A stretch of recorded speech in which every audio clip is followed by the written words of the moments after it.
Oh, we're live. Yeah, well, yeah. We're What's live going? without an What's going intro, on? but we gonna roll with it because this is Oh, what happens. You understand what I'm saying? okay. Is Mm. what happens. What's going on out there, wonderful people of YouTube, streaming on all these doggone platforms? Welcome to things that people don't want to talk about. I am your girl Ivy, and attentive Ivy. I'm stepping in for the wonderful God level tonight, and welcome. Hey, thank you for having. We welcome you guys here.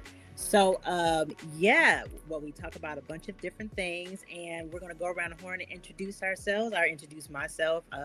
I am a mom, a sister, a friend, former broadcast journalist in the Army, talking about mental health, ADHD, and all my ADHD hamsters, all my mental health stuff. You know, I like to keep it real. Hailing from the great PNW or the Great Pacific Northwest. And you can find me on all social media platforms. And like I say, I like to share my journey most of the time to keep myself accountable. So I like to keep it a buck. And that's the reason why I share. So we'll go around the horn and everybody introduce yourself. Would you like to go up next? Mr. Master John Skywalker. The name's Master John Skywalker, the Slot Talker. I'm a lyricist, spoken word artist, martial artist, personal trainer, lover of life, student of psychology, and I am a husband who has 5 hip hop albums streaming on all major DSPs right now. This is positive, conscious hip hop. This is that real rap, that real spit. It's real good music. Positivity. Look up John Skywalker.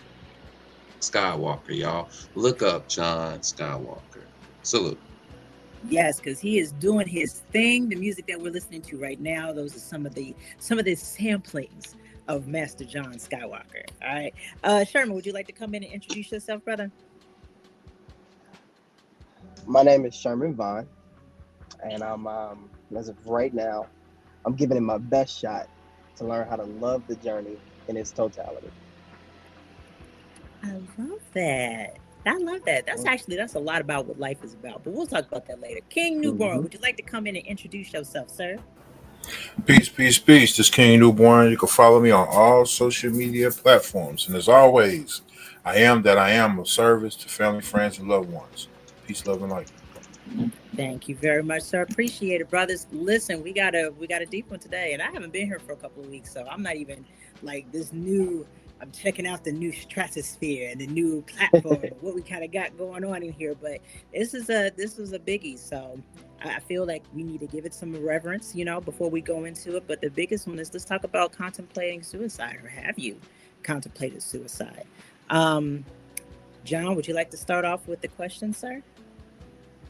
Yeah. So we talked about depression last week, and yeah, we're here at suicidal ideation. Uh, oh, what up, Nick? Oh, shoot, yeah, fellow poet out there. Salute. Yeah, suicidal ideation. We're here at suicidal ideation because typically, what depression leads to is suicidal ideation.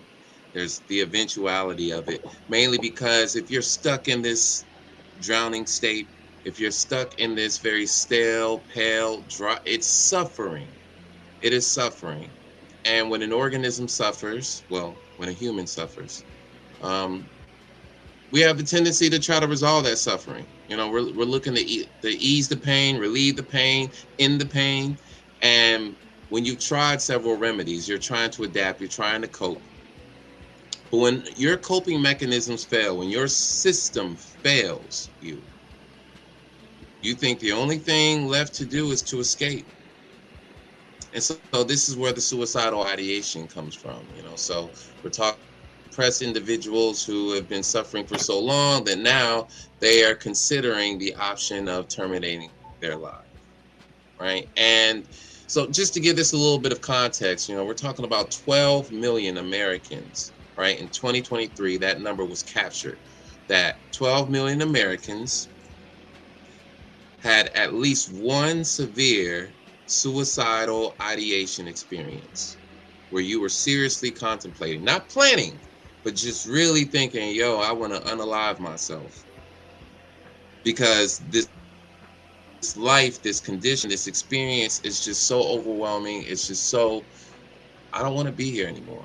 This is not what it is for me. And again, these are coming from, sometimes it's spaces of emotion, and sometimes it's just a void of numbness. And life is meaningless, and so it's sort of like a rational outcome in a sense when you think about the step out, because it's like, how do you get to the point of I don't want to be here anymore in your thought patterns? And we're not just talking about once, we're talking about repeatedly, right? Different ways, different consciousness of the same thing, self-destructive, right? So we're not talking about out of nothing you're thinking of killing yourself. We're not talking about, hey, it was all good just a week ago and now I'm thinking about killing myself today. This is sort of a progression here. We're not jumping. So suicidal ideation, though, in you guys' view, what do you think it is? Now, go right ahead, fellas. I'll let you guys go first. No, I'm actually really learning on this one. I'm listening. I'm forming my thought while I'm listening. Okay. I mean, so full disclosure, and I have no problem with saying this in any part of the room. I have been here not once but twice. I've had 2 attempts, and the ideations was just the repeated and unrelenting ruminating thoughts. They were for me, they were the thoughts.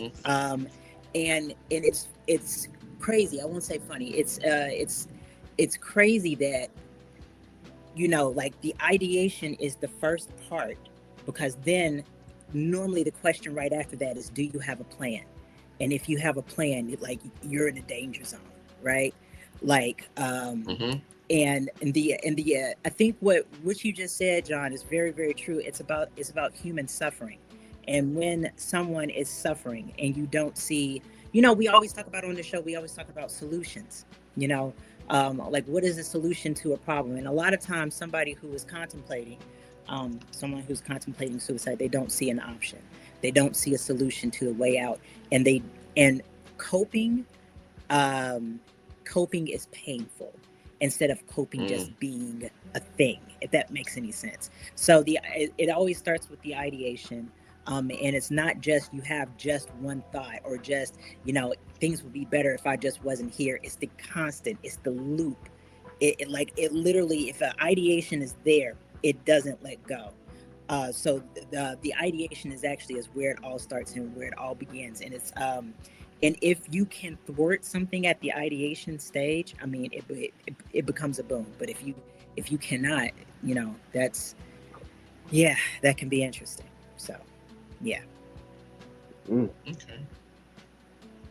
All right. So we got learning over here. Oh, go ahead. Yeah. No. I mean, I formed enough. I think. Because what it sounds like is if you're rushing down a river, and you really have nothing to hold on to. Everything else is washed away. Nothing matters anymore. It's just, what do I want my next step to be?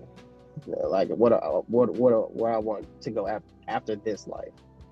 You're already done with this one, it seems. And that hurts. That hurts because I don't know, but from what it sounded like is that you can see shore, you can see it, but it's so far away. It's just it sounds like you're drowning, but you can breathe. And you just want to hit the button and just turn off the breathing. So that's deep. That's what I got so far. You can breathe, but the breathing is painful. That's the problem. You know what I'm saying? Yeah. That's the problem. It's like, yeah, you can breathe. Your head is above water, but it's like literally, have you seen somebody like struggle, like trying to tread? You know what I'm saying? Like, and it's just like, and a lot of times if somebody's trying to come in and rescue you, they'll tell you just to relax. But because of the fact that you're right there, you can't be rescued because you can't relax. You know what I'm saying? About relax? That don't sound like the right response, because it sounds like if they relax too much, their head gonna sink under. Boop. That part. Ooh. Yep. Yeah. So that's a lot of it. You got anything, King?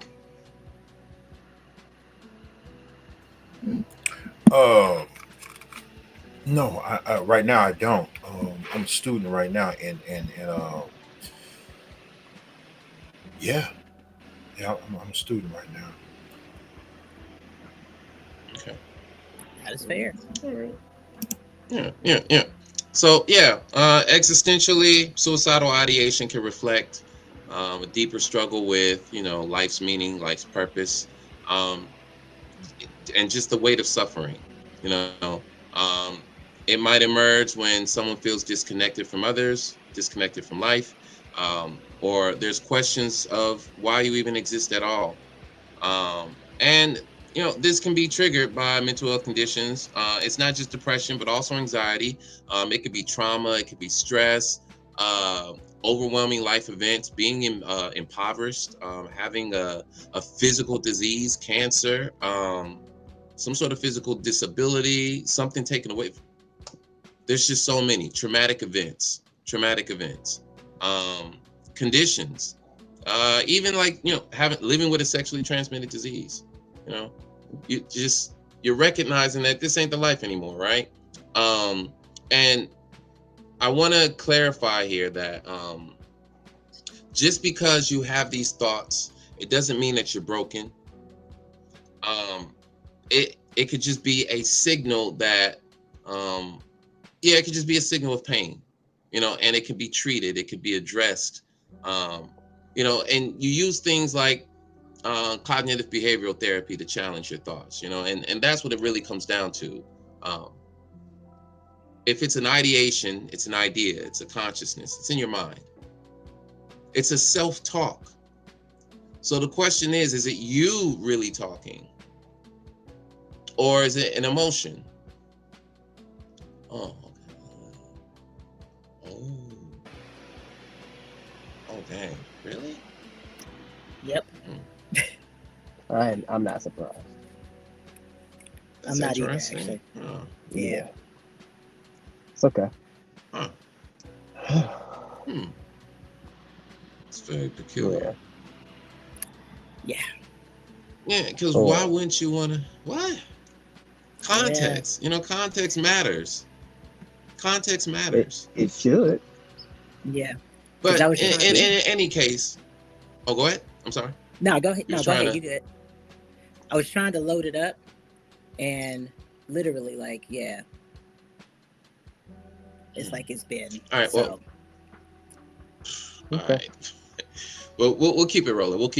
Okay. So what kinds of things like stress, loneliness, or life just piling up tends to spark these thoughts for people, right? And so again, we kind of touched on that already, but what we're really trying to identify is, where does this come from? What stimulates this? What provokes this, right? And we listed some of the things. You think about your physical conditioning, your mental conditioning, your programming, how you're living, the world around you, the sum total of your experiences. You have a birthday and you reflect on your 20, 30, 60 years, and you're just revisiting, like, hey, how's it going? Is this worth living? Right? And for some people, it's kind of arrogant, and I'm gonna explain why too. It's kind of arrogant to assume that you can love life so much that those type of thoughts, like, that's a luxury in these times. That's a luxury. And the reason why it's a luxury is you see these people around you suffering, and they bear the burden of relieving themselves of the suffering that's being imposed by some other people. There's all types of isms in this country, right? We got all these isms, these intersections, and we're still talking about oppression. And in oppression, there's gaslighting. There's, oh, you're going through this? Well, that's your responsibility. So I can't get no help with this. I didn't ask for this. I can't get no support in this, right? There's all of that, right? And it's arrogant to assume that just because it hasn't hit you yet, you can't have enough compassion to consider that the world around you is suffering, but you're not. So you're not going to ask the question of, well, hey, are they suffering at my expense, perhaps? It's just asking questions. This is about compassion. People with suicidal ideation don't need your pity. They need your compassion. So this is what we're doing. This is the work, right? We're asking these questions. What kind of things like stress, loneliness, life piling up tend to spark these thoughts for people? It's about understanding why that would stimulate that thought, right? So, who wants to crack at that? That is amazing. That was amazing. Yeah, I really like how that was put. It helped me out a lot with this. It's because what it sounds like is everybody's living in their own world. Everybody does. I don't even think they really see it because they're so concentrated and zoned in on what they want to make the world, what it's supposed to be, as opposed to what it actually is. So it's so much time. It's so much time recreating the world and recreating the rules and recreating what you want to do. I honestly don't think we see them. I'm speaking from the outside, and that's not okay, because everybody wants to be heard and everybody wants to be served. Love is serving, so it seems like we gotta all get on the ball in some which way, shape, or form. Something needs to be said, something needs to be told, somebody needs to be touched, and it don't cost a lot. It don't take a lot of time. In the military, yeah. Oh, I'm sorry. Go ahead. My bad. No, go ahead. I was going to say. I'm just molding, so I don't really. Yeah, go ahead. Yeah, no, but you touched on a point, and I wanted to like piggyback off of that. Like you said that, like somebody needs to be able to look out for the symptoms. And one thing I can definitely give the military credit for is that they taught us. They like every year we would have, hey, look out for your battle buddy, like anybody who was in the military, and they'd give you, these are the signs, these are what you look out for from one of your battles, is like feeling like this. Because like seriously, after OEF, like you had, I think it was 22 soldiers and sailors and airmen per day were trying to unalive themselves. So they were like, like when you were going through war, and when you come back from that, the things that you had to do in order to survive, and the things the disparities that were between who you were when you were home and who you were when you were trying to survive in that environment are so vast that a lot of people, they couldn't reconnect to that. So like you were asking, like what types of things tend to pile up, and those thoughts, like one thing that I learned in psychology, people, oh gosh, what is the psychologist's name, who's basically said that personality theorists said that when people feel mentally unwell, when there's a disconnect between who they believe they are and who they actually are, right? And like, so it's like seeing the truth of yourself and you can't integrate that. So who a person had to be and who they really are, you know what I'm saying, or who they want to be, those are the types of things that like, that spark those ruminations, those ideations, those, I need to develop a plan. So yeah. Yeah, and I forgot which psychologist it was. My brain will pop back up in a little bit. Are you saying, John? Because I can't hear you, John. Oh no. Yeah, I was saying, you're talking about the authentic self, right? Being in alignment. Yeah. Wait a second. What was that? Oh, he was a humanist. Oh, was it Rogers? Yeah, he's a human. I know who you're talking about too. It's okay. Not right there. Rogers. Was it Rogers? I was like, it could be. I don't know. But yeah, definitely. Yeah, he was a humanist, right? Yeah. I think it was Rogers. Oh, look at them. It's like, oh, check that out. Psychology working. But yeah, no, there's But I know what you're talking about though. Yeah, because this is about the authentic self, right? And the authentic self gives meaning to your life, right? That's where your purpose and your meaning comes from. It's about who you are. It's not about where you're at. It's about who you are where you're at. You should be able to be yourself wherever you are, right? But I also understand that if you're not in a conducive environment, who you are could be hijacked by your environment, right? Because your environment is giving you messages of who you should be, right? It's shaping, molding you, socializing you. And so if you are being programmed according to the whims of the society, then you may not be living your most authentic life, and that could be depressive and leading to those thoughts of, maybe I need, because you're disconnected. Yep. And that's exactly it. And just to be once again transparent, because I don't have any issue talking about it. My first attempt was with postpartum depression. Heavy. Second one was the disconnect between who I thought I was and then who I found out that I really was. And that was, but I mean, like, I think about it now. Of course, you guys know about my healing journey, but I'm just saying, like, back then, it was that treading above water. Like, this doesn't make any sense. This is ghetto. I need to go back and start all over again. Go ahead and collect my soul. Let me start all over again. And I know a lot of people who feel that. It's like that's they have that existential crisis moment almost. Yeah. So, yeah, that's all. Anybody Got else? anything, King? Honestly, no. I'm more of a, like, for real, all BS aside, I'm more of a student right now. A lot of stuff that y'all are expressing helps me, like, look at things when I was a barber. Certain people sit in the chair, and in my mind, I'm like, man, you shouldn't talk like that. You shouldn't think like that. But a lot of stuff that you breaking down, I'm saying, I personally, I can't speak from a psychology standpoint. I can't speak from that. So right now, I'm honestly saying I'm learning, like, for real. I'm a student, and I'm at peace with that. So you helping me once I reintegrate myself in the barber community, which is real soon here. Absolutely. It's a lot for me to look at, because I really respect standing over another man's or another person's crown, and being in my authentic self, the way I don't taint or twist or teeter anything. Like I say, I'm okay with being a student. I have no problem saying that I'm learning right now. So this is good for me. This is good for me. So I appreciate all of y'all. I love it. So why does it feel so awkward or so scary to admit that we're having suicidal thoughts, even to someone else?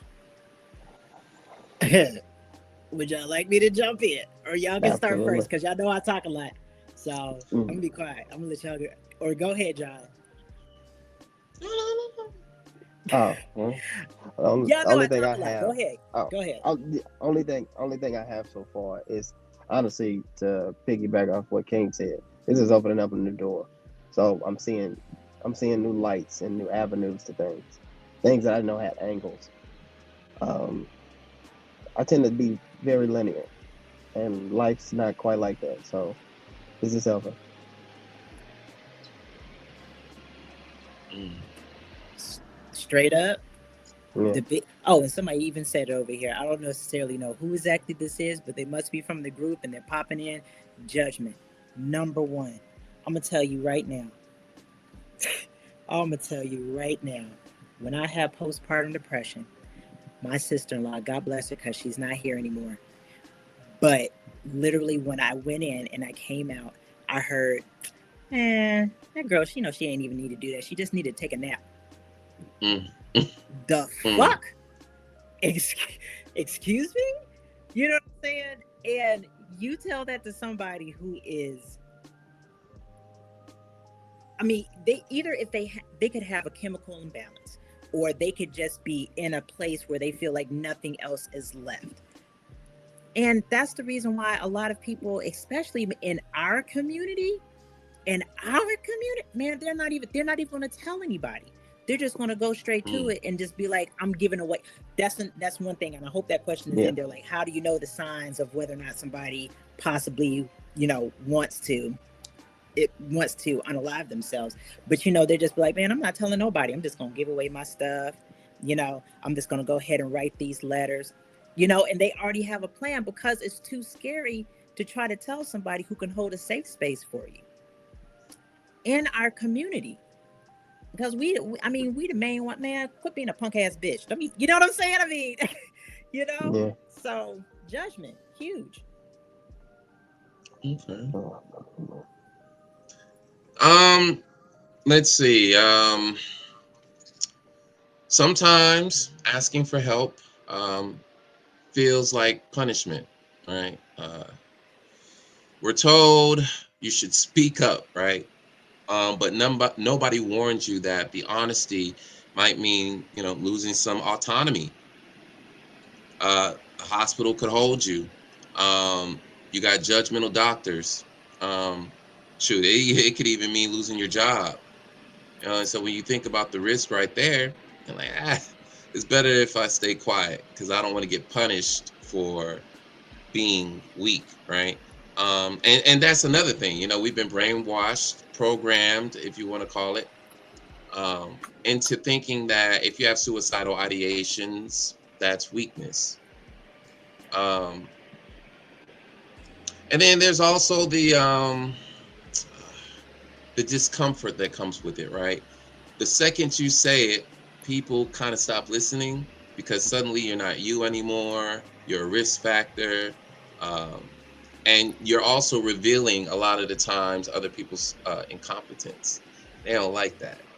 They don't like to, because we pride ourselves being able to solve certain social problems, right? Certain social problems. But the emotional ones even are tricky, right? So it's like, yo, I've never had that problem before. And for you to have that problem means that I can't solve it, which means you're making me look bad, like I'm not a good friend. So in order to preserve my ego and my image of being a good friend, I'm going to act like I didn't hear that. Or I'm going to distance myself from you because you're doing too much. So once again, your weakness, your vulnerability becomes more about them than it is about the person that actually needs it. Society also therefore rewards faking it. There's the I'm fine. Even though I'm not, I'm going to say that I'm fine because what that indicates is that I'm going to thug it out. I'm going to continue to suffer. I'm going to continue to maintain the rhythm of things. I'm not going to disturb the order, the structure. I'm going to be a healthy guy, even though I'm not. And so you reward me with jobs. You reward me with a friendship, even just basic respect. You respect that, the fakeness, than you do the realness. So you're gonna reward me with attention, right? And then if we're really honest here, a lot of the times it's these support systems or the support it's bullshit. We like the hotlines, we like to say therapy, we like to say reach out, but a lot of the times we are just more fascinated with the idea of mental health support than actually developing, because that would mean that the whole time I was doing some work to be of better service. And I'm saying this nicely right now. I'm saying this nicely because the reality is we really at a certain level, for a lot of us, we're not as good of a friend as we think we are. We're not that ride or die. It sounds good when we say it, but there's a limit. There's a limit because you can only do that for somebody if you're doing it for yourself. And so a lot of us aren't doing that for ourselves. So how can I do that for somebody else? This is self-care. This is self-love. How can I do that for somebody else and I ain't doing it for myself? I can speak on it, but I'm not living it. But speaking on it, though, I'm doing some service. I'm speaking on it, though. I'm speaking on it. I might not be practicing, but I'm talking about it. That's enough, ain't it? That's the idea. It's such an enticing idea. All I got to do is just go online, say some shit. And, it could be theoretically great, theoretically sound, but practically, it ain't coming from experience. It ain't coming from the walk. I'm just good at the talk. So, it feels so awkward and scary. Oh, go ahead. No, I was just getting ready to piggyback off of what you were saying. I was getting ready to say, because being of actual service means taking a look at your shit. It means to sit down and look at your own vulnerabilities, and let's go ahead and keep it a buck. How many of us are actually taking a look at our own I mean, like, for real. Like, you got a person who is thinking about upending their entire soul and ever-loving life. You know what I'm saying? It's not only just physical. It's something that's spiritual. It's something that's energetic.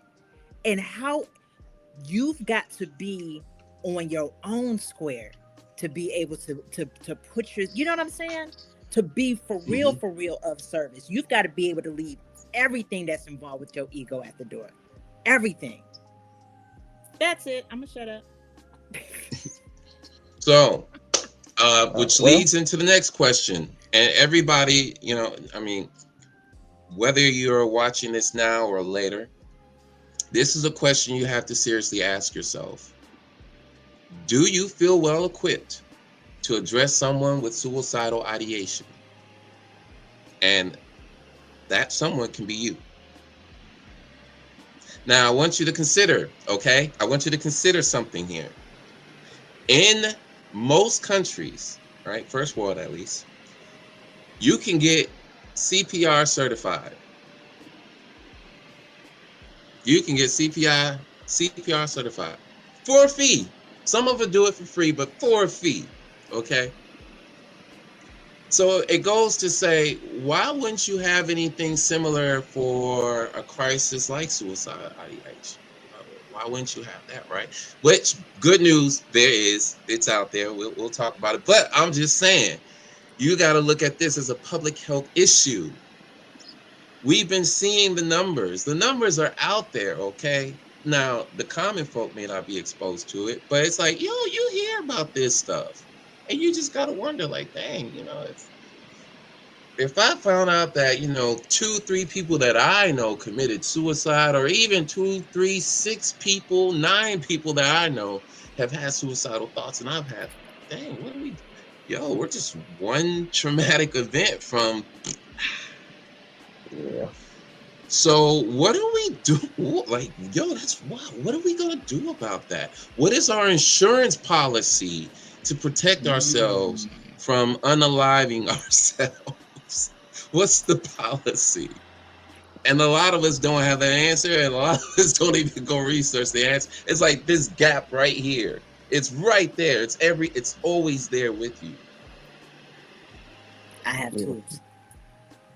I personally, I have tools. Okay, okay. So you feel well equipped to address someone I definitely with feel suicidal ideation. Yes, I do. In fact, I have. I mean, a number of times when I say it's either when that happens, I don't give a shit where you are. I'm getting on the road or I'm taking a plane, one or the other. You know what I'm saying? I mean, full stop. And I have done it because because of the fact that I know what that pain feels like. Any of my friends, somebody who I consider a friend, bruh, I'm gone. Let's go. I'm gone. Period. I'm at the house. We staying for some days. We might be there for a week and a half, 2 weeks. It's up. Wow. That's a lifeline. Yeah. That's dedication. That's a hell of a life. Yeah. That's commitment. Yeah. No, it's up. I'm dead serious when I say that. I put that on everything. Everything. It's up. I am now something like that. Oh, go ahead. Oh. No, go ahead. Am I well equipped? I'm enough on my square. And my feet are planted deep enough. And even if I'm not, I got people I can turn to help. Because I could just be a middle branch or something, a monkey branch. That's fine. But I'm standing enough on my square. But it seems what I've been forming is a new angle. I gotta figure out a new angle. I gotta figure out a new I gotta figure out how to find you. And I gotta paint the picture in my mind. I love to go back to art. So I'll paint a picture.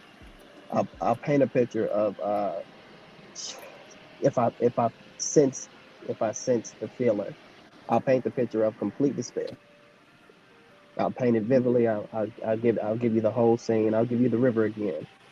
You hanging on a tree branch. I just hope you're not there. Something of that nature. And if they say I am there, we got some talking to do. Gotta do something. Just, you don't want to leak. You don't want to leave them there. So I got to come up with a new question.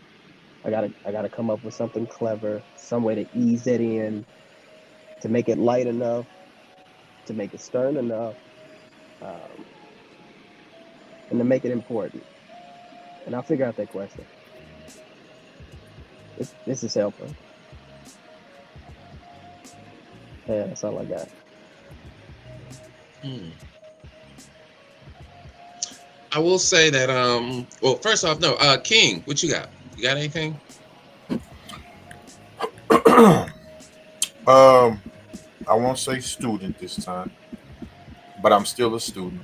I will say, Sherman, my brother, you tapped something that I read before, dealing with an easy way to see if somebody is suicidal. And we just asked them, hey, if you don't mind, can you draw me a tree? Right? Depending on the size of the tree, depending on if the tree got limbs, depending on if the ground or the dirt has grass or flowers, or it's a lot behind just asking someone to paint a tree, and it'll help expose them, uh, not forcefully, but to help them unpack where they mentally at. I was like, dang, that's deep. Because like in the moment of reading that, I'm like, well, how would I paint a tree? Would it be thick? Would it be big? Would it be strong, small, skinny, one or two? You know what I'm saying? I'm like, you can get all that from someone just drawing a tree and everything that surrounds it. Because like, well, what if they didn't have a sun? What if they wanted to put like it was raining, or you know what I mean? Like some people might do a tree and got a house in the background with my sister. We holding hands and mom and dad, and like, bro, that's like I'm acknowledging what you're saying based off something I read.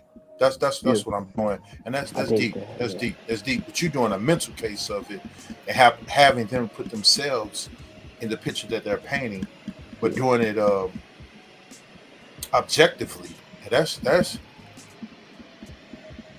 whew, that's deep. Shit, that's all. I was just acknowledging. Yeah. I'm just acknowledging, I love bro. It. It's just, I'm just thinking. That's all. That's shit. That's all I got. That's all I can do. I'm really thinking. I'm really trying to figure out a way to put my seasoning on it, my flavor. But first, I'm going to go with the tree. I'm 100% going to go with the tree because that makes sense to me.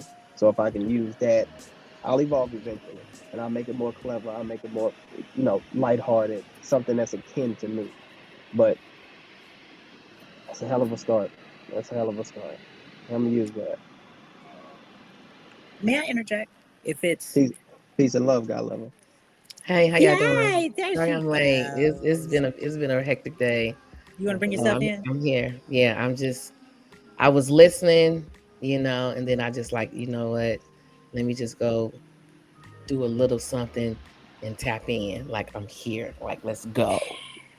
Because I've been wanting to talk about this ever since last year. The guy said I was going to make sure that we talk about suicide because of the phone call that we had. Like this is something that we need to talk about every year, because it's real. So yeah. All right, go ahead. So I was just going to say, from life situations. So my whole entire life, I've always been the person to give unsolicited advice. But then when I started my journey, I learned that you don't do that, right? However, this is the one time where I suggest, if you see somebody who possibly could be, you know what I'm saying? You enter the fuck jacked. Like, and you're rude about it. Like, you know what I'm saying? I mean, in your face. You're very in your face about it, very rude about it. I've had my friends get so pissed off at me, wouldn't talk to me for a couple of years, and then later on, they was like, "You saved my life." Yes, ma'am. Yes, ma'am. Yes, sir. Yeah. You know what I'm saying? And a lot of times, a person, even if you ask, even if you kind of slide, like, "Hey, boo, everything okay?" Yeah, I'm perfectly fine. But you see them doing things like you see them being like, oh, I'm just a dark person, but they're talking about unaliving. Like they're, um, like they're doing substances and they haven't done substances before. They're doing like reckless behaviors and they're telling you everything is fine. Oh, I'm just living my life. I've just got a whole new lease on life. Nah, baby, that you doing some reckless stuff. And Masking. absolutely They're masking. masking. Absolutely. And there have been so many times when somebody has been like, I'm perfectly fine. And you would think that they were fine. And if you don't know what to look for, and you just be like, the next like 3 days, you'll be like, such and such and such and such and such happened. What? I just talked to them last week. They were perfectly fine. So if you get any wind and see any of those types of, things, I'm gonna say be rude. I'm not even gonna lie to you. I have a really good friend. I sat on them. I sat on them and called county mental health. I mean, it is what it is. You know what I'm saying? So I'm just putting that out there. I mean, I'm not saying sit on people. Because y'all know I'm crazy. So I'm just saying, yeah. Yeah. Okay. I love it. I feel like I am somewhat equipped. I'm motivated, but that doesn't mean that I am uber confident in my abilities. Like, I know I'm capable. I know I have the qualities there. I know that they've been used before, but to that extreme, I will say, yeah, there's some competence there, but there's a lot of room for improvement. So there is a method called the QPR method, which is question, persuade, and refer. Right. And the idea is you're trying to get this person in qualified hands. You're doing the battle handoff, right? So you're a medic out in the field and you're just like, hey, I just need to get them to the hospital because whatever is going on here I can't save you all the way here. You're gonna need some extensive care, intensive care. You're gonna need some you're gonna need some endurance here in terms of your treatment plan. And this can't all happen right here. So that's typically the goal, right? And I'm thinking about this, based off of experience. But the big one, of course, is can you embrace this person with a non-judgmental attitude? We're talking about, the feminine quality here. Creating a space where the person can be themselves, because that's part of the problem already, is in the presence of other people, they can't be themselves. And so here it is, they're being themselves in front of you, and you're about to tell them what they can and cannot do, how they're not supposed to think. That's what you're not supposed to do, because it's adding to the problem, right? So empathy. Hey, it's not about me. This is really about you. So I'm just going to reflect. And I'm also going to give you clues that I'm here with you and I understand what you're saying. I connect. I know we got the understand. Connect, damn it. Just stand for something and connect. That's the goal. Get a connection. That's the lifeline. They're about to drift off. Be there long enough to say, hey, you can come back. I got you. I care. That's why I'm here, because I care. Even just a little, it's more than what everybody else has been caring. But can you care just a little bit more than me? This is love. This is love, right? Language, soft, go soft, love, soft. None of it, and then I know Christians mean well. Y'all mean well. Muslims, y'all mean well. Okay? Make it about that person. Don't make it about God. Make it about that person. Here's why. Again, they already feel like no one's listening to them. You're about to make their vulnerability, their weakness about God. Keep the spotlight on them, okay? and work from there, and then bring them back up. Work from there, bring them to God, okay? Yeah. But be with them first. If as soon as you say God, God, God, you're basically you're minimizing their pain again and talking about what God wants. What about what they want? That should be your focus. If you have those, just at least those ingredients right there, you should do okay. In fact, you don't have to really say much. If I'm honest here, you really don't have to say much, because you're giving them the space to put it out there, and you're just saying, yeah, put it all here. Yep, I see that. And you're just validating. But here's where it gets tricky. You want to challenge some of that stuff, right? Because that's part of the problem, is they believe this content to be true. This, I'm worthless, I shouldn't be here, my life is meaningless. You got to challenge some of those, because that's part of the problem. That's the virus. You got to challenge it. I didn't say kill it. You just got to challenge it. And you got to motivate them to challenge it too. Because it can't just be you. They're the one in the fight. So again, this is about making the battle about them, not about you. Oh, I'm finna come in and save the day. Oh, God gonna reward me for this one. It's a little vain, right? You're making it about yourself. You're making their suffering about you. We do that. And it's just, it happens so fast. You never stop to pause like, dang, maybe it happens. Just saying, it's a consideration, guys. If you really care about this issue, don't overcomplicate it. Make it about them. Give them the space to speak their piece or their war. And then validate. It's too much for me. Let me see if I can get a professional on the. Hey, maybe you can just get them to that 988 number and let them take it from there. So this is the persuade part. Hey, Yeah.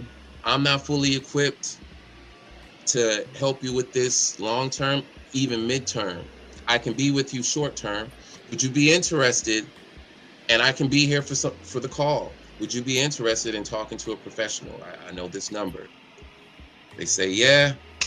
Now you're in there.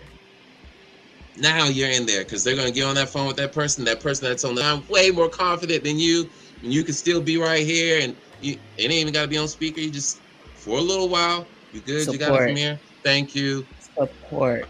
And I'm going to follow up tomorrow, or I'm going to follow up in a couple of hours. Yeah. It's just caring for a little while. Yeah. All right. So, Okay. you think I got to piggyback off that. good Go memories? ahead. He said he got a Do you think piggyback good off memory? of that. Oh, okay. Yeah, I keep it short. So what I heard is set the table, make sure they definitely have somewhere to sit, have a good conversation, talk about what foods are good, what foods that we like, and challenge them to push the bad food off on the ground and say that's bad. That's not what we wanted, right? Because that's bad food. We both agree that's bad food. And if I can, let me invite somebody else to the table. Let's eat. Let's parlay. Let's do good. Let's validate. Let's talk. I like that. I I like just that a want you lot. here. I just want to let you know that you're seen and you're heard here. Because if nobody else cares, I think you're important. And this person on this phone think you are too. I like No that. pressure. No pressure. We can eat till you're full, drink till you're silly, then we can call that number. Because I'm not well equipped. I'm not the best at this. I'm good at setting the table and making it look pretty with a cloth and everything. I'm pretty good at that. I know how to set my table, know how to get my utensils in the right spot, know how to make my plate look good. I just want you to sit with me. That's a good analogy, man. That's a really good one. Yeah, it is. Yeah. Go on That's ahead, what I Sean. got. Yeah, that's a good one. He was definitely worth the wait, wasn't he, y'all? Man, all day. I know we're waiting on Sherman. We're waiting on him. And this is why. I appreciate it. Yeah. I'm learning a lot. Man, we all are. When we stop learning, that's it. So, do y'all think good memories have an influence on suicidal ideation? Good memories. Good memories. Good memories generally give off a good feeling. Mm-hmm. Good memory. On ideations. What the Um, heck just Yeah. happened? if I can be honest, I think that it depends on it depends on what motivates that person. You know what I'm saying? Like what is for instance, people who have kids sometimes feel a duty, right? They feel a duty to see their Mm-hmm. kids. People who have a legacy to, you know, to uphold or whatever, sometimes they feel duty bound to that legacy or whatever. So sometimes that will be more of an influence on a suicidal ideation from what I've encountered, other than a good memory, because of the fact that when you're ruminating, it's hard to get in the other stuff unless you have that on a loop someplace back there too. Does that make any sense? Do you understand what I'm saying? Mm. Like Mhm. the ideations are on a loop. They're ruminating, so they're just Yeah. yeah. So So that good memories are just won't. you can't even get good memories through there. You can't even get a good memory. Most of the time, you can't even get a good memory in there because it's all the bad, and the bad is just it's spiraling, and it's on it's a hamster on a treadmill. It's just the whole entire time, right? So trying to get a Mm. good memory in there, like remember that time that such and such, man, that was bullshit. Like you know what I'm saying? Like it's gonna be boing, Yeah. like Okay. just you understand what I'm saying? I mean, it could work, it could, but Mm-hmm. I found it's like what motivates that person. Um, Okay. yeah, All right. yeah. Oh, What you think, that's God it. level? Do you think good memories have an influence on suicidal ideation? You know, I didn't understand the question the first time I read it. I'm gonna have to say no. Okay, say more. I, I I've been there. I've been in Mm. the thick of it. Even in a position where I was blessed beyond comprehension for where I was at in life, I couldn't take anything else around me but those thoughts that was just going and going and going and going and going. It took for somebody to interject, you know. So yeah, I couldn't think of a good memory. I was soaking in misery and sadness. Yeah, so no. Yeah, that's that's me. Mm. Go ahead, Ivy. No, I pretty much just I already answered. Yeah, I Charmaine could you King. when you're in the thick of it, Yeah. it's hard Mm. to get through that. Yeah. It's like you in a storm of your own, and everybody's on the outside, like, come out of there. Yeah. It's And you're like, like, no, I'm good. Yeah. yeah, Mm. very true. Well, I- King. just oh, okay.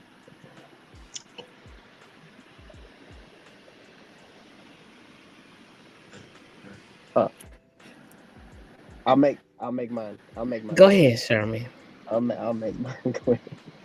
Um, I just like Miss Miss God level. I didn't understand the question until it was explained to Yeah. me. So yeah, I gotta go with no. It sounds like you split into a different person. Yeah. Good's not there anymore. This is not You're that not yourself. same. Yeah. Yeah, it feels like what I'm hearing is that you're not that same person. Mm-mm. Yeah, I gotta, Ooh, that and Mm. I ooh. don't I don't have to do anything but try to move out some of the brush so you can see that person that you think you are or your authentic self, just to let you know that you're still in line. If that's all I can do, I just need you to see that person because you don't see anything else. You can't see beyond your movie. The bigger picture is not a big picture. It's that small, it's scary fucking window. I don't know what this. I don't know what this place is, but It's I'm learning a myopic as lot. fuck. Yeah, Hmm. It's I'm myopic learning a as lot. fuck. It's narrow. It is Yeah. so Mm. narrow because all you I'm feel is pain, That's and the it. window is like ended. You know That's what I'm saying? it. It In the is pain. man. Yeah. So there's it's really, I mean, it's they compare it to, it's like being high off of like heroin or something, right? because of the fact that your brain, the trauma from being at that level where you feel like you're so low that you have an ideation, you get a plan, and you can only think one way. You're like, this has got to end. I don't see any. This has got to end. And when somebody is hooked to that substance, oh, I just got to have more. Like, you have one focus. Your scope is this big. No, right here. That's it. That's it. That's it. You're looking for you want the pain to go away. That's it. And that is the only option for you. That's it. That is it. It's to just, because it ain't waking up tomorrow. No, because waking up tomorrow means I'm waking up with this same pain again. It's not knocking yourself out, taking medication, because guess what? I'm going to wake up and this pain is still going to be here. Yeah, it's to the point where like, that's my only option. I can't be here anymore. I'm done. Yep. Yeah. And I hate that it sounds. I hate what it sounds like, because I don't like what it is. It sounds like you are down to your absolute last option. Yes. If I messed up an option, I still got a plan B. If that plan B doesn't go well, I still have a plan C. If that plan C doesn't go well, I have the rest of the alphabet. You are down to your last letter. Yeah. And nobody noticed. Yeah. What do you do? Yeah. The masking is the masking. That's the biggest part, man. I think that it needs to be said. I need to say something too. Go ahead. And whoever's out here watching, judge me if you must, right? But people who talk about it, talk about it. Oh, I can't do this. People who talk, I'm sorry, and y'all can judge me if you want, but people who really, really, really talk, not there. Yeah. Not there. They're looking for attention. I get you. They're looking for attention. And they could feel hopeless. They could feel hopeless, right? Yeah. But there is a distinct difference. And the reason why I said it's a distinct difference is because of the fact that, like, to pull somebody out of it who's looking for soothing, and go ahead. Someone who is always threatening to kill themselves. Oh, I'm going on. Hold on. Is actually, if I'm always telling John, I'm gonna kill myself, that's psychological abuse to John. That is psychological abuse. I'm psychologically abusing him by telling him I'm gonna kill myself, because that's abuse. It's psychological abuse. I did a whole paper on it with my sister. Yeah, because they're projecting, right? They're projecting this idea onto you to control you. Yes. Yeah. Yes. You keep broadcasting it because it's like, okay, hey, I'll do it, and then you're like, oh no, don't do it, don't kill yourself, because then I'll get blamed for it, and that's somebody on me. Oh no, because I feel responsible for your life. Psychological abuse. I feel responsible for your life. Codependency, right? Yeah.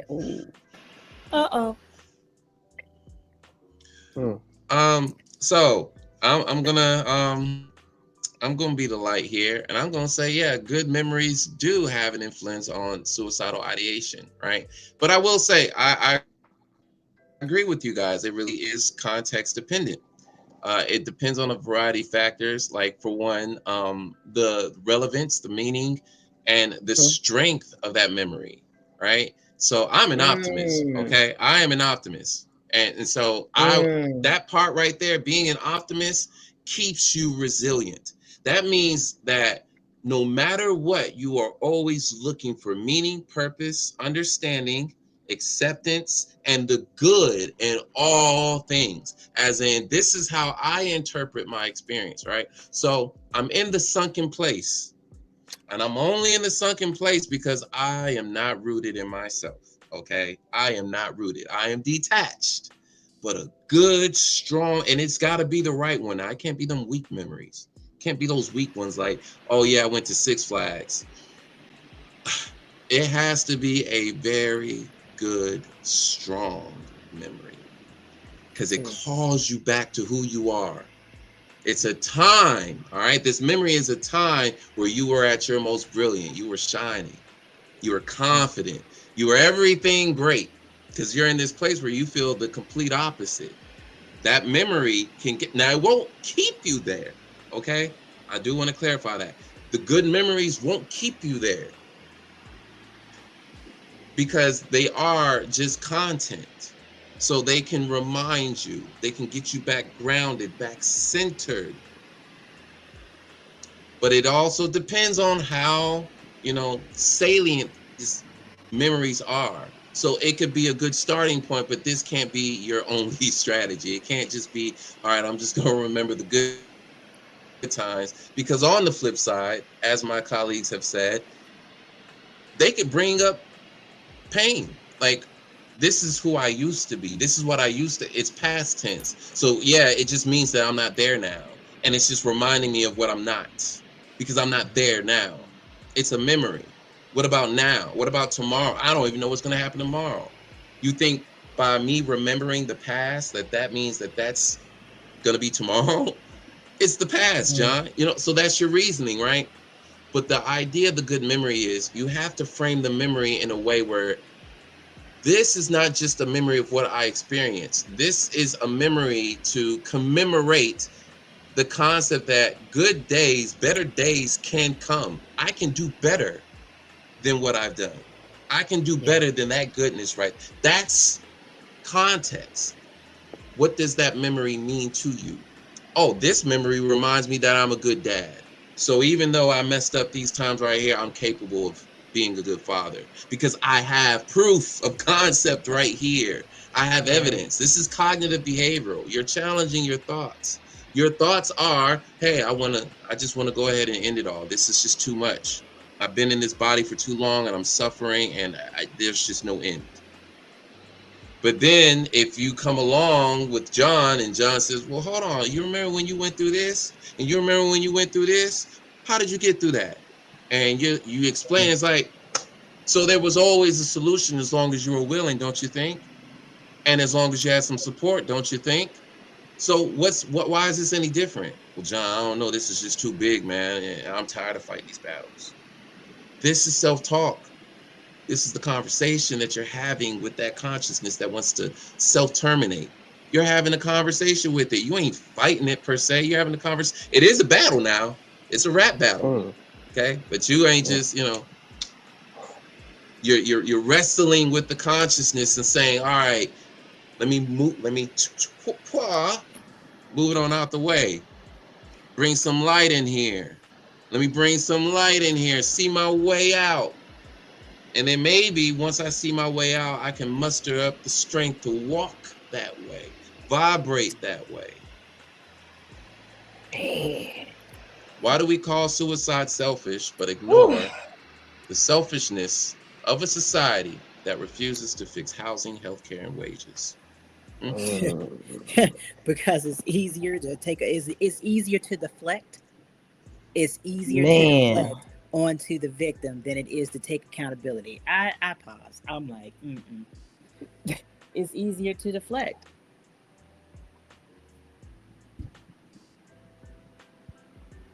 They was weak. They was a coward. They were selfish. The fuck are you?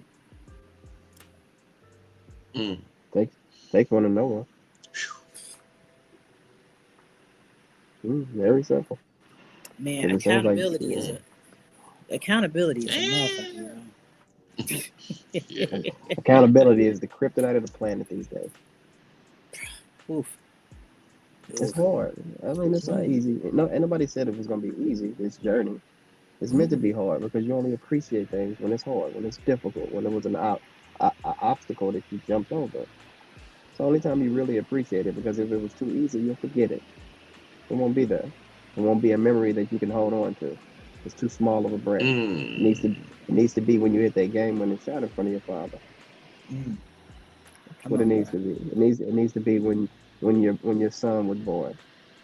how you felt in the post that you made on Facebook. It can be that minuscule, but it can be big to you. It can be small to me. Doesn't really matter what I think. I'm just trying to hear what you're talking about. And from what I hear, I don't want to bring up Christianity, but supposedly God's people are the homeless, the prostitutes, the drug addicts. And there is no such thing as a house of God. That's what I saw. That's text that I read. So, all in all, I just don't want to fix all of that. Why? Why are our heroes coming back? People that had bullets whizzing past their face, not knowing what was going to happen, a type of anxiety that you've never felt because that's real battle. And they come back over here and they're homeless. If they treat their heroes like this, how the hell do you think they treat you? It's out of sight, out of mind. Woo. Object permanence. Woo. You know? Yeah. Seems how everything is. Yeah. But that's not how. Yeah. But that's the exact opposite of what it's supposed to be. Because love is serving. Mm-hmm. Serving your neighbor, serving a pet, serving the elder. Doesn't matter who you're serving. As long as you're helping, we've lost love. Lost connection. And I really think we're vibrating in a place that we shouldn't. We're teeter-tottering and playing with something that we shouldn't be playing with. The world can slip into chaos if you let it. But you can be strong enough to be one of those people to pull that gigantic meteor back up. You have no idea how strong you are. You have no idea. Where are my signs? I didn't even get my signs out today. What the hell? We call suicide selfish, but ignore the selfishness of it's a moral hypocrisy, right? It's a moral double standard. So we're looking at this from the lens of those who are left behind. That's who's calling it selfish, right? And so it's their guilt, their grief, their pain. That's the residue, right? I have to feel this, and here's the belief, right? You did that intentionally. You intentionally hurt me by killing yourself. You did that to hurt me. That is what the underlying consciousness is, right? Because that's why it's selfish. Is you did that to hurt me, and so I feel like it was selfish of you to do that and hurt me.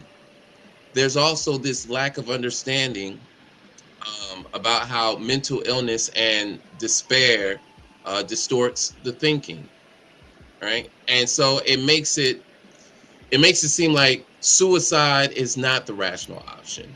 It seems like there was always another way, which, you're looking at it from the life and the viewpoint of someone who loves their life. You're not looking at it from the viewpoint of someone who doesn't love their life. You're not looking at it from that. So lack of empathy, lack of understanding. It's not the people that actually are experiencing the suicidal ideation that's coming up with this selfishness. It's the people who have not experienced it, that lack the compassion. So that becomes the dominant theme. It's you cannot make me feel this way. You're not allowed to make me feel guilt and despair and pain at the expense of you dying or the freedom of you dying because I'm attached. It's about me. That's where the selfishness comes from. It comes from the structure of the system. And that's what the system wants, right? The system wants us to be blamed and to take accountability for us taking our lives, not the system creating the consciousness in the first place. That's the grand gaslight. You took your life and it made us hurt. You took your life and it hurt us. I didn't want you to go. It wasn't your time to go. Even though we caused you to feel this way, but it wasn't still your time to go. You were supposed to take some more punishment. That's what we're saying in so many ways. And we're not checking ourselves on that. We're not Mhm. asking the questions like, yo, is like that's right there. It's right there. But it's also tucked away, right? It don't come out often. It's not often where any of us come across a suicide, right? True. It's not often where we come across a suicide attempt. True. And so that consciousness doesn't have to come out until, this very convenient time. So you never get a chance to see that it's there and check it. It's just sitting there waiting, programmed, ready to just attack an innocent. And you're just gonna hey, that's just how we're built. That's just how we're programmed.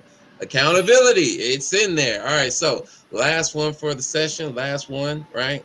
Proven methods or therapies that help people move past suicidal thoughts. I'm gonna go ahead and just throw it out there. It's in the mind, it's in the brain, right? Even though there's some genetics involved, there's structure involved, right?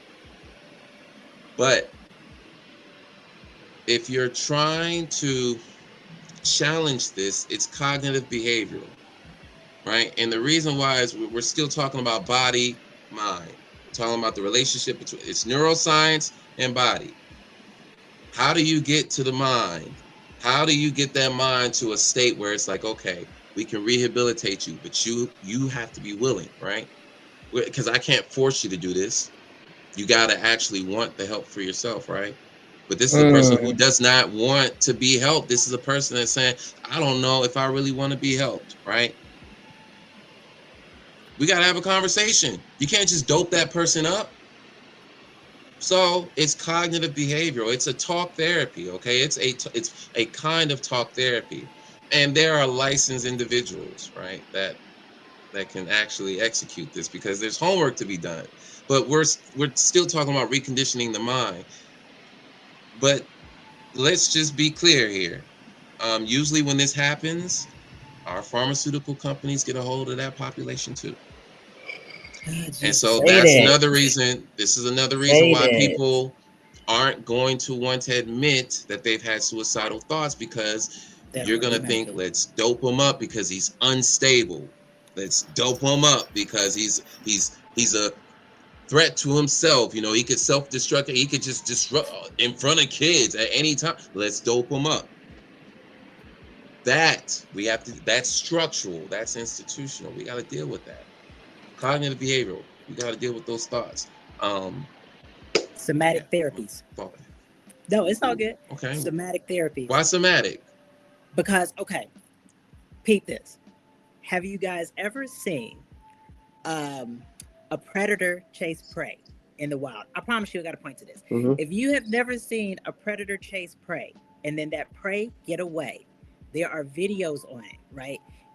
If prey, this, like if in that moment, you know what I'm saying? Like if they come to that moment where they're like, I'm about to be prey, and then they get away, what happens to their body is they violently shake to get out of the fight or flight that their body put them in and the shutdown that their body put them in order for them to be delivered to someplace else. You understand where I'm going here? So the same thing happens to human beings. The very same things. And a lot of times, if we are in that space where we are shut down, we are very myopic, we have only this little bit of limited scope to everything, and we're like, I have no options. Somatic therapy and basically shaking the shit out of yourself for a matter of time, it helps you get out of your brain and get into your body. And it helps you to recalibrate those feelings. Like it's a very, very primal way of getting out of your own way, right? And I didn't even know that this was a thing that was available. So somatic therapies really, really, really, really work. And if you're wondering what somatic is, I'm sorry, go ahead. It just shaking. So is that more physical? It's more physical. So like, the reason why they say that people that run, people that walk like every day are some of the happiest people in the world. The reason being is because they walk in a steady rhythm or a steady motion per day. You know what I'm saying? So somatically, when you're doing that and when you're breathing, it's like you're bringing in the life's rhythm. Like you're breathing in air. You're breathing, you're resetting your body. You know what I'm saying? It's like you're pumping your blood. It's like your body is moving in a way that it might not had since you had gone through free flight or fight, or if you're in functional freeze, or if you're in that space where you feel suicidal. So somatic therapy is basically moving your body and very like, and not saying like you have to walk or you have to run, because you have people who can't necessarily do that, who might be handicapped, but it could be something as small as just flapping your hands. You know what I'm saying? Just rhythmically. It could be something as like they told me in, I talk about the pokey. They told me in the pokey, whenever I was feeling amped, they're like, do like this with your hands. Just do like this, like move your hands up and down. Do the same thing with your feet. Do the same thing with your arms. Do something somatically with your body, because once you're doing something with your body, then you get disconnected from all of the stuff that's happening in your brain. Another tactic. Okay. Another tactic. Try to hum and have a thought at the same time. Literally. It's not possible. Oh, okay. You see that? You see what just happened? Yeah, it turned it off. It literally turned off. I tried to think of a thought and then hum, and then the thought just said no. Okay, got you. Yeah, that's how I meditate. That's great. Okay. Exactly. It's great. Meditation, but sometimes you can't tell people it's meditation. You just sit there, you just tell them just hum. It literally gets you out of your brain. It literally gets you out. Do that. I yes, never sir. knew that. Yes, Yeah. All right. So in a way, okay. Now, see, now you're crossing over into meditation now, because meditation can do that. But yeah, so there are a lot of therapy. All right. So there are alternative therapies too. All right. Complementary. Yeah, CAMs, complementary and alternatives. All right, but we are still looking for efficacy, right? So here's another thing. All right, and I know we're at the end here, but also with that being said, you sometimes only have a limited amount of time, right? So that it could be a very critical point in terms of selecting the right treatment modality. So this is why, just talking, right? Maybe you can't afford the treatment, right? Maybe you can't afford the treatment right now, and it could be like a step-by-step thing. But at least knowing what your options are, doing a little bit of research, or somebody you can get, a body double, somebody to do it for you and say, hey, there's this and there. Let them but again, this is assuming a lot, right? This is assuming that the individual has a decent tribe, friend circle, family, someone that was actually willing. So I know I'm asking a lot in terms of my presumption here, but researching, right? There is a treatment, a response, a solution, a pathway.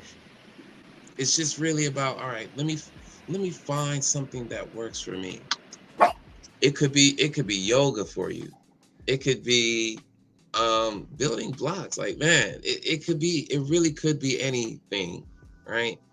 It's just that thing needs to be reliable, safe, and it needs to give you that sense of meaning, purpose, right? Because that's why you're in the space that you've been in already. But if nothing else, y'all, I'm going to bring this banner up.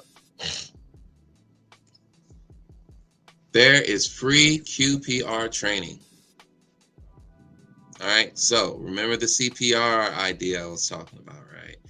I was like, hey, what if you could have a CPR, but for depression, but for suicidal ideation? This is the question, persuade and refer, right? 1 hour. Just takes 1 hour and it's free. Now you can pay for the, a little advanced course for $30, if you got it like that and you dedicate it. But this will at least resolve that inadequacy that we all kind of has, lingering. So there is QPRinstitute.com. Look it up. If you care enough, try and do that hour and just, stand by. Right. I love it. It was a good night for me. Yeah. I missed the first 30 minutes. So, but here Nope, I you am came for the right on rest. time. Yeah, I thank you. It's been a busy day and a busy evening, and I think I was going to be able to make it. But I just knew I had to be here because this was really important. I think everyone should know should know their people, especially when they start going downhill and they start showing signs of them not being their self. They need to investigate why um, they're moving like that. And some of us are quite good at masking. You know, so with that being said, go check on them. Walk in that house. Because that's all it took for a good friend of mine to do was to walk in my house and knew that something was wrong with me and made a phone call. So yeah, having a good set of people in your life is extremely important. A good tribe, family, friend, somebody that loves you. Um, and when your people start to switch up, take note to that. You know, and be there for them when they ask. You may not be well equipped to handle it, but care enough to want to help them and move them in the right direction. And be there. Don't just be oh, I'm here today, gone tomorrow. I remember I had a friend who was thinking about it. I stopped what I was doing and I left work early. I told him I gotta go. I gotta go. And I headed straight home and ran up them steps and I came through that door like Hulk Hogan. What we talking about doing? I had to be aggressive because I'm like, you're my friend. I need to show up for you like that because I need you to see this emotion. I need you to see that even though you don't get up right now, I need you to see that I do. So yeah. And she was surprised. I don't know why. If I love you, I love you. And I want nothing but the best for you. So yeah. Um, keep your peoples close. Be authentic. Be real. So yeah, this has been our episode of Suicidal Thoughts. This concludes Mental Health Awareness Month. I see we are officially just on YouTube. I'm happy about that. I can see it up in the corner. Thank you, John. John just said, fuck it, rip the band-aid off this bitch. I love that for us. I love that. I love that. I really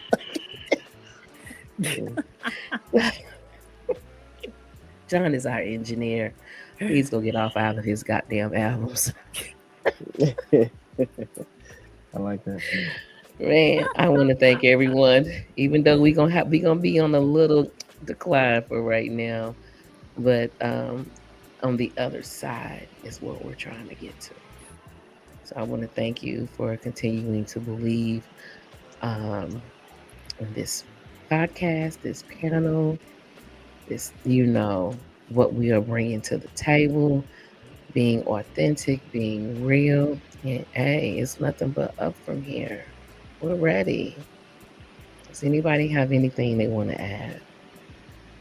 All right. Well, in that case, don't forget for Suicidal Hotline, John just posted the number. Text it. That being said, John, you got me? Yeah. Salute, y'all.